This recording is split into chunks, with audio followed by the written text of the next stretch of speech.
fingers out.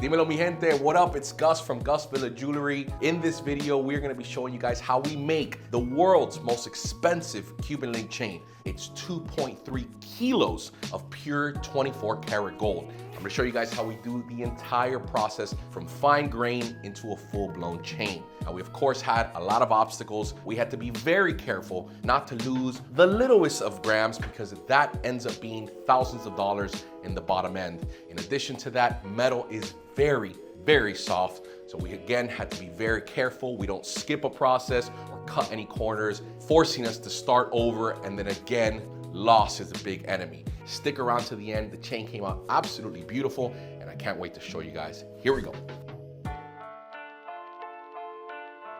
So the first step is always going to be to melt all the gold. Now, normally we start off with about 40% over the final weight of the chain, but because this is 24 karat, it's actually going to start with 50%, which of course in this case was about 1,100 grams, about $85,000 worth of gold. We put it in this crucible. As always, we light that bitch on fire, add some borax to clean the gold, and we begin the melting process. Now, 24 karat gold is really, really soft, so it'll melt almost instantaneously.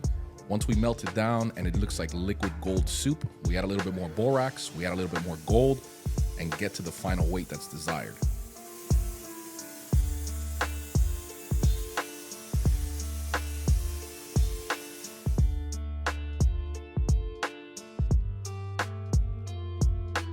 Once the gold is a perfect liquid soup, we throw that bad boy into what's called a barretonera, which is going to give us a long golden bar.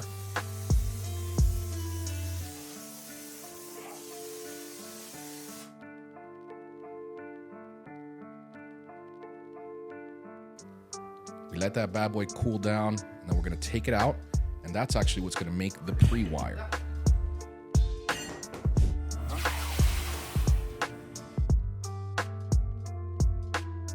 This here is called a rolling mill. It's called a Cavallini. It's about a $35,000 machine. It is the Ferrari of rolling mills.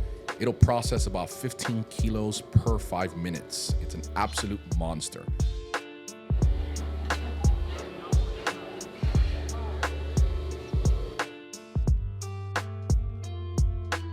What we're doing here is we're rolling that bar and creating wire. Each time we roll it through the rolling mill, we tighten the grips on top. And what that does is it pushes those levers together and thins out the bar more and more and more until you make it a nice long, what's called pre-wire.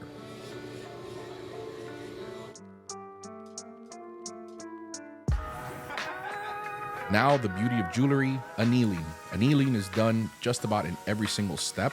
It resets the memory of the gold and lets it be much softer and much more malleable to make it easier to work with. Even though 24 karat is already soft as hell, but you can't cut any corners.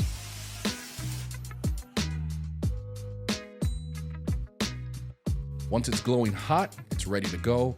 We take it out and we cool it off by putting it into water.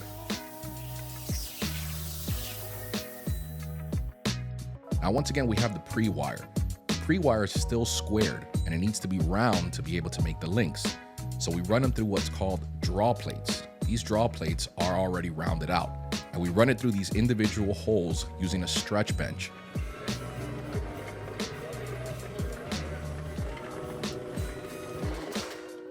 Each time the pre-wire goes through, it continues to round out more and more and more until we get to the gauge that we need to for the final size of the chain. Look how incredibly soft that gold is. You don't understand. Normally we struggle to move that wire, but in this particular case, because 24 karat gold literally is the cream cheese of metals, it's so incredibly easy to move.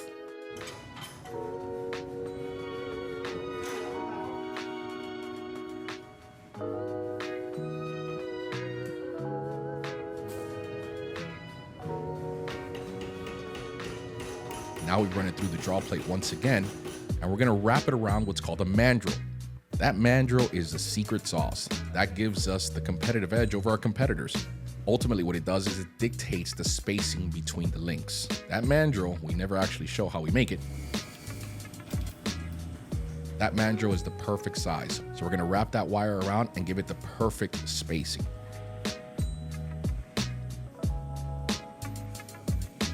Now, normally we have a drill for this, but because this is 24 karat gold and we can't make any mistakes, we do it the old-fashioned way, a little elbow grease. So we're turning the wrenches that are clamped onto the mandrel themselves and making sure that spacing between the roll is perfect. There's no gaps.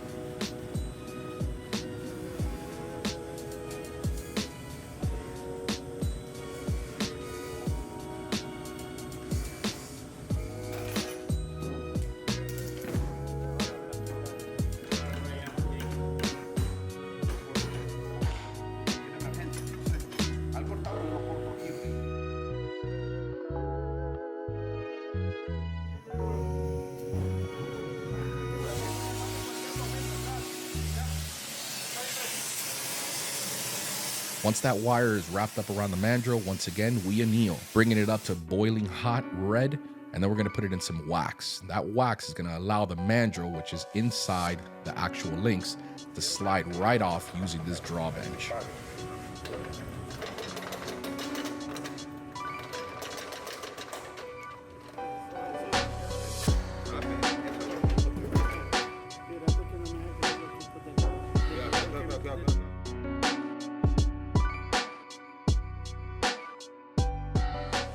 Now the links are perfectly shaped. We remove all the carbon using some hot water, and now it's ready to be split right down the middle and create those links. Now I know what you guys are thinking, why isn't he wearing gloves? Gloves are actually pretty dangerous in situations like this because they can get caught up in the blade and pull your hand in. It's best to just use your hand right on top of the metal. If you have enough practice on it, it really is more scary looking than it actually is. Now the key here is to use a really sharp blade and to make sure that it's perfectly sharpened right before you use it, because sometimes it could even dull out between each link. Add some wax so that it can continue to saw perfectly straight, and make sure that steady hand is right down the middle. Otherwise, you're gonna have some uneven links.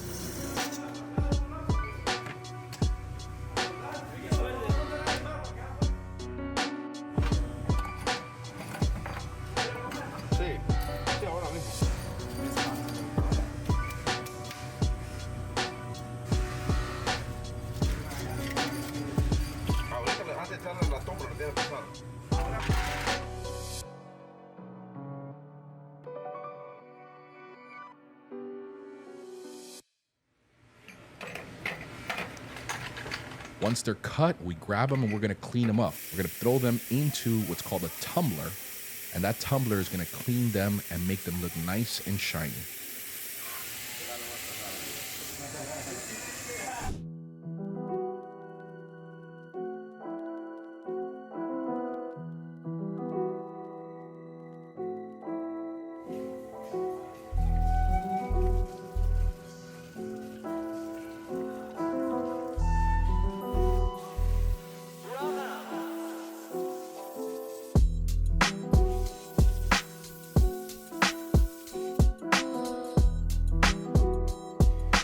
If you want to clean the gold and make sure that it solders correctly, give them a flux bath. You grab a pan, throw some flux in there. What flux does is it cleans the solder points and allows the fusion of gold to be much easier when you introduce solder. You put it in a pan, you heat that bad boy up and let all the solder evaporate. What this does is when you're ready to actually solder those links together, it's going to make the process a whole lot easier.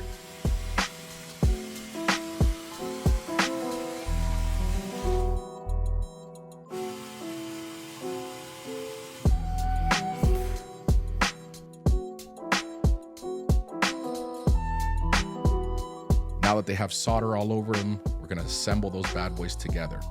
Now we usually do them in pairs of two links at a time, and we solder 4, and then we begin to add towards the end of each link, making it bigger and bigger and bigger.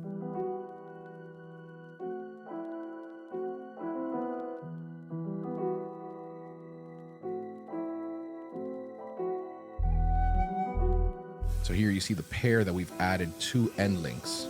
Something to always note, in a Cuban link chain, all the solders always have to go in one direction. You don't have flip links, you don't have the crooked links. It's just gonna make things a lot more uniform and lay flat on your neck, which is very, very important. Once you have a couple links soldered up together, then you start pairing them. You add one link in the middle and you pair one piece with the other piece. And that's what we're doing here.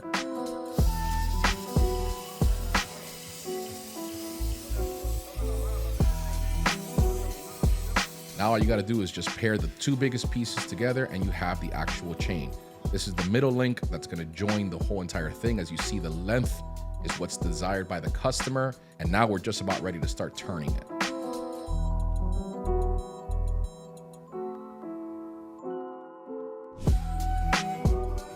One last little bit of solder, fuse that bad boy together.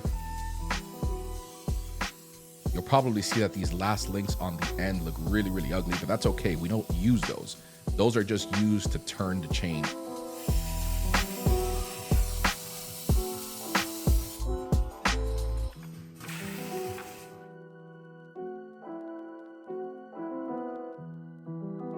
Now here's the part where everyone clinches their asshole. It's called the turning process. And the reason I say that is because it's so much more work when those links snap. Now, theoretically speaking, if you did it correctly, you shouldn't have any link to snap, but these are handmade. There's always room for error.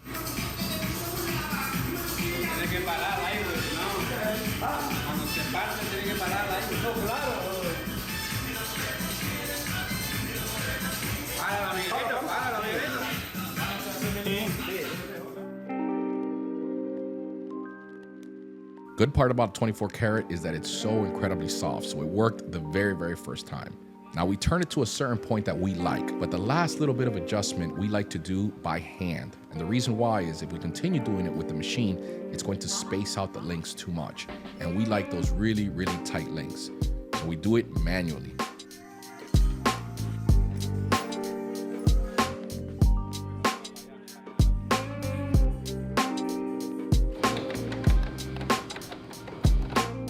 What you're seeing here is we roll it through the rolling mill. The rolling mill is going to squeeze the links together, but it's going to space them out. We roll it enough times to where it's going to space it out just perfect, not too much. Now, a chain like this, as always, is not going to lay perfectly straight. We do that on purpose. If we do it perfectly straight, it won't lay flat on your neck. So we add a little curve to it, and that's done so that when you put it around your neck, as shown here, it's going to lay perfect. Now we got to the desired length. We clip those last links off, which are horrendous, and now we are ready to file.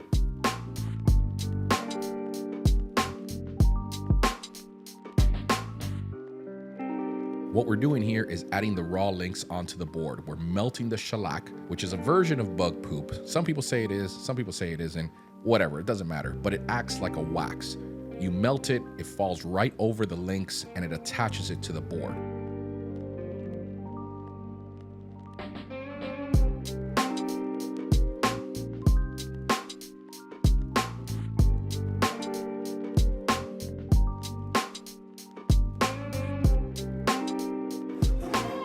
The first file is really aggressive. What we're doing here is just removing weight. This process on each side could take anywhere from an hour and a half to 2 hours. So you're talking about 4 hours of straight filing.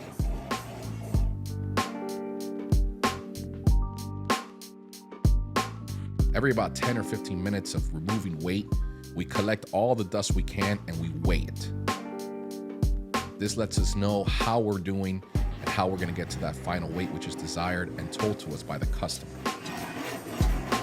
Once we removed off the initial weight, then we begin to give it its shape. We change the file, which is a little bit thinner, and we begin to round out those corners. This gives it the signature Miami Cuban chain look.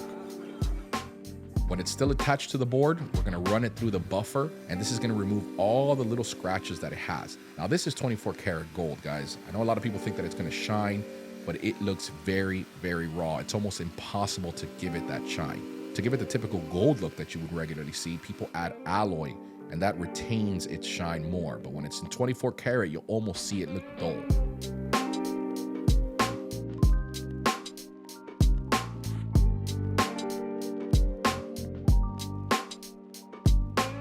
Once we flip it on the other side, again, we remove as much weight as we possibly can with the big file.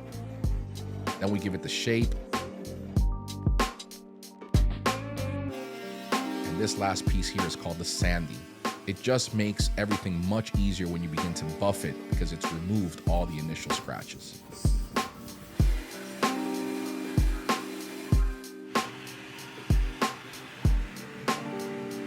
Now we throw it in our special mixture and it removes all the shellac.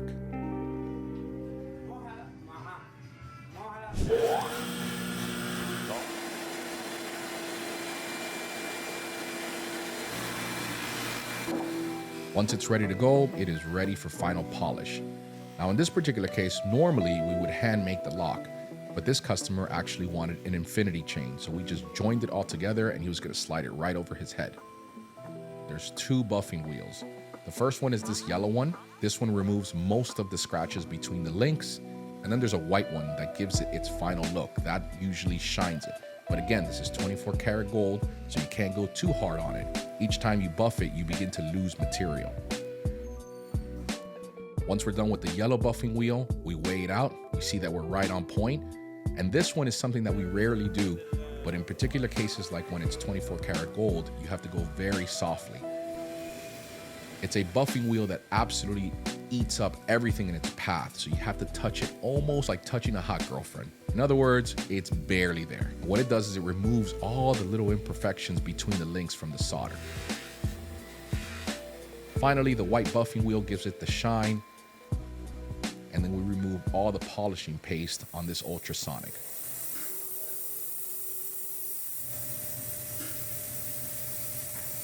The last step is the final steam.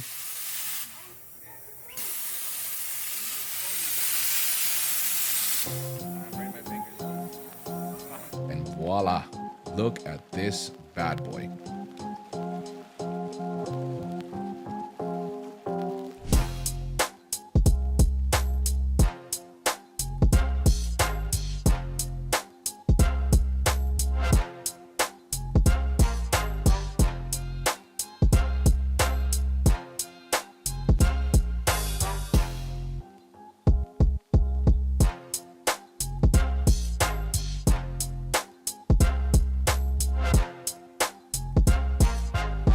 There you have it. I hope you guys really enjoyed the process. It was a huge task to take on, big time challenges, but I'm so happy we were able to give it to the customer and he was absolutely blown away. This is the kind of quality you will receive at Gus Villa Jewelry. There is no project that is too big or too small. Reach out to us, gusvillajewelry.com. I'm glad you guys enjoyed the content. Stay tuned, subscribe to the channel, and I'll catch you guys in the next one.